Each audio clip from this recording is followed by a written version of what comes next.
তুই তো লজ্জা পাচ্ছিস কেন? কোনোদিন এমন ভাবছিস যেন আমাদের খাবার তোকে কোনোদিন দিইনি আমি? নমস্কার বন্ধুরা, সোনাই ফাউন্ডেশনের তরফ থেকে একটি ছোট্ট উদ্যোগ আজ আপনাদের সামনে তুলে ধরছি। এই গ্রীষ্মের সময় আপনার আমার মতন কিছু মানুষ ফ্যানের তলায়, এসির তলায় বসে বিশ্রাম করছে। সেখানেই কিছু মানুষ আবার রাস্তার ধারে আর স্টেশনের পাশে খিদের জ্বালায় ভুগছে। তাদের কথা ভেবেই একটু ছোট্ট আয়োজন করেছি আমরা। হবে 50 জনের মতন এই আয়োজন। তার জন্য আপনারা দেখতে পাচ্ছেন আমরা বড়ি ভেজে নিলাম, কিছু সবজি দিলাম, পালং শাক দিয়ে খুব সুন্দর একটি মিক্স ভেজ বানাচ্ছি।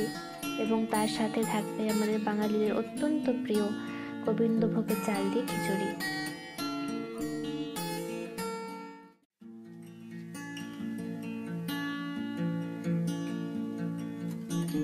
এই পুরো আয়োজনে আমাকে সাহায্য করেছে আমার মামা, মাইমা এবং ছোট্ট বোন। আমাদের সবার অনেক পরিশ্রম মিশে আছে এই ভিডিওতে। আমি অনুরোধ করব আপনারা সবটা দেখুন। আর যদি ভিডিওতে কিছু ভুল ত্রুটি হয়ে থাকে আমাকে অবশ্যই কমেন্টে জানাবেন। আমি সেটা পরের ভিডিওতে সংশোধন করার খুব চেষ্টা করব।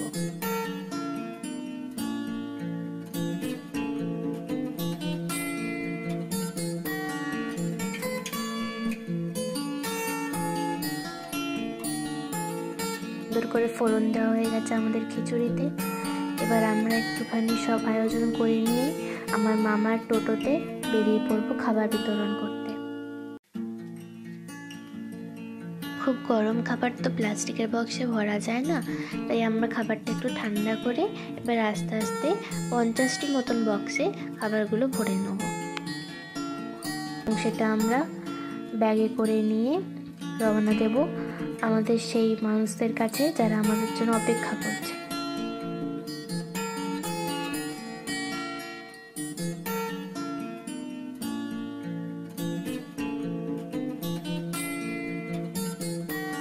আমার মামা সব প্যাকেটগুলো ভরে দিয়েছে ব্যাগে। তার সাথে আমরা 50টি মতন জলের বোতলও নিয়ে নিয়েছি, যাতে তারা একটু ভালো জলও খেতে পায়। এবং এই যে আমরা চলে এসেছি মামার টোটো করে, একে একে সবাইকে খাবার দিচ্ছি। ওদের মুখের এই খুশি আর হাসি দেখার জন্যে আমাদের এত পরিশ্রম।